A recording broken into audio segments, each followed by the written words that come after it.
Hey guys, welcome to week 2 of FCST.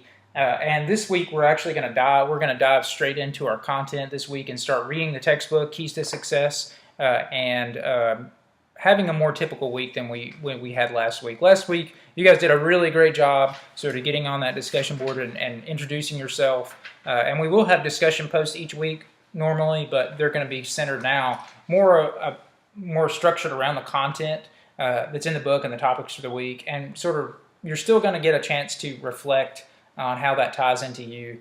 So that's an important part of each week, and this week that's what we're going to do too.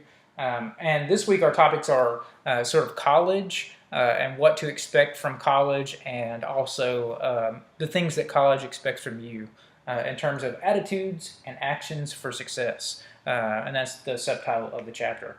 So it's going to really be concentrating on telling you one of the most important things to me in the chapter is the part where it talks about the different parts where it talks about the types of thinking and analysis that are expected in college.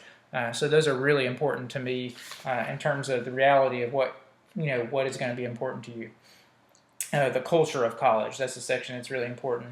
But also you've got a chapter in there, a couple of sections in there that talk about the importance of going to college and what you have to gain out of that. And some of you have already touched on some of these, as like in the first week's discussion, where you talked about why you're in college and what you expect to gain. But this is more too of telling you what other people are going to expect of you, including higher level thinking, diverse culture, independent learning, more challenging work, stuff like that. It's also going to touch on communication and expectations in terms of technology. That's also important. Different thinking skills that you need to be aware of in college, and different types of thinking that you're going to be expected to do. I think one of the biggest differences to me coming from high school to college in terms of thinking, in terms of learning too, we're going to have a chapter on learning, so I'm not going to get into that too much, is that high school was more about learning in terms of knowledge, like gaining knowledge and then being able to repeat that back in some kind of way, so that the teacher knew that you knew how to memorize the information and know certain big parts of information. Whereas college is more about learning about theories, especially in your upper level courses. You're going to learn theories in sociology or history or nursing, and be able to apply that. So they're going to look for application of different ways of thinking in your assignments, more so than regurgitation of knowledge. Hopefully, that's what they're going to be looking for. But it's going to be a combination of both learning knowledge and being able to apply different ways of thinking. And that's what this chapter is going to tell you about. But it's also going to tell you about how to be successful, setting goals and stuff like that. And that's what the second chapter actually focuses on primarily. Goals and time. And I know a lot of you mentioned in your getting to know you discussion post in the first week that one of the main things you wanted to get out of this course and out of college is getting better with managing your time. And that's what this chapter is all about. And a lot of the course is going to be about that too. And you've got an assignment, like I mentioned, in your bag of skills that you should probably be doing along with these assignments because they correspond. You're going to have to do some stuff with analyzing your time and how you use your time, and sort of giving you some tools to structure your time better. And a lot of these are going to be things you've already seen, although they may talk about them in a different way than you use them, or give you some more ideas. And things like keeping a calendar with your assignments on them, keeping to-do lists. But the best thing, I think, the most valuable thing to me when I read through this chapter and then looking back, reflecting on my life coming into setting goals, this really makes you think about specifying and clarifying your goals so they are more achievable. And one big part of that for this chapter is the SMART goal system. And you'll learn all about that, and I won't go into that, but I will tell you it's going to make you more clearly define your goals and not just have a big broad goal that doesn't have lots of moving parts. It helps you complicate things a little bit with your goals and makes you define them. And you're also going to be using this in your bag of skills part 1 assignment, so that corresponds with that. And also makes you think too about long-term goals and short-term goals and all the parts and pieces in between to help you actually achieve them. And a couple of the discussion questions are going to touch on this chapter as well. Some of the you're going to be looking at your time profile, kind of learning about what that is, and kind of analyzing what your time profile is compared to what it should be to help you succeed. But read over those chapters. It's about 30 pages.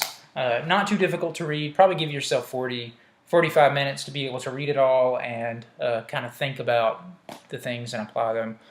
You've got a discussion posting this week that corresponds with the chapters and the topics. Do that. The discussion guidelines, in-depth ones, are posted there under that discussion, and I created those with a couple of the other FCST 1010 students in previous classes. But I would invite you to look over those, make sure you understand them, and sort of give me any feedback you have. If you don't understand why I'm making you do that or anything, let me know that on the Q&A, the frequently asked questions forum that we have, and I can sort of change those if they don't make sense or help clarify those. But in general, the way the discussions are going to work in this course is that you're going to have like time to do the reading in the chapters and post an original post yourself on the discussion board. And you're not going to be able to see any other posts from anybody else until you make an original post. And your original post should answer all those questions and make sure that you meet the guidelines for the discussion posting. And the rubric's there and the guidelines are there. But also, after you make your original post, and I want you to do that by Wednesday or Thursday night, probably by Thursday night will be fine, so that you can have time to read over the original posts that everybody else is making and respond to them in a thoughtful way. So it's okay every once in a while to make, kind of posts like, I agree, that's totally right. But in this course, we really want to concentrate, and on all of college really, concentrate on really telling people what you mean and defining what you mean. So if you agree with somebody, and you should look at my posts too, because I try to make sure I do this with you guys too. I agree with you. I really like what you said here. Here's what you said. This is why I like what you said, or this is why I agree, or this is how I think it connects to what I'm thinking in my life. And I think you're right because I had this experience, or I've read this, and it really matches up with what I think because of this. So try to not, I agree, and then that's your post for the week. Try to really think about what you're doing. And how it reflects on you and what you know and what you've experienced in your posts. But original post by you that answers the questions by Thursday night, and then you have the rest of the week until Sunday night at 11:30 to respond to somebody else at least one time. And probably, not probably, definitely. Sometime that week, probably by Wednesday, I'll have graded those discussion questions. You should have a grade for that every week, and you'll have feedback with that grade. There'll never be a week where I don't give you feedback, some kind of feedback. So look for that. Look for a grade and feedback of some kind. If there isn't feedback there, something is wrong with D2L, get in touch with me somehow, and I will fix that. But other than that, that's it. Expect some feedback. Get those posts done, your original posts done by Thursday night. Respond to somebody by Sunday night, and that's pretty typical of every week. Get your textbooks. Have a good week otherwise. If there are any questions, anything that comes up, anything that you're concerned about, please don't hesitate to ask. Try to do so, though, if it's not a very, very personal thing like grades, on the FAQ, Frequently Asked Questions discussion board on the home page. And I also added, if you didn't notice, the content browser to the home page, and that actually gives you all your weekly content right there on the home page. I know somebody asked about that. They were having trouble finding that. So that's on that home page. All the weeks will appear there as the week happens. Your assignments will be there as well. The discussion postings will be there.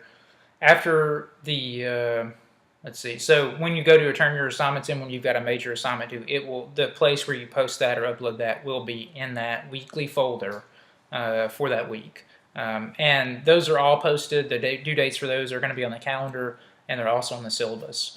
If you haven't read the syllabus yet, read over that and give me any comments you have if anything's unclear, and I'll help you out with that too. But my video is kind of long already this week, So I'll let you go. Have a good week. My feet along the floor, then I see you, you're walking across the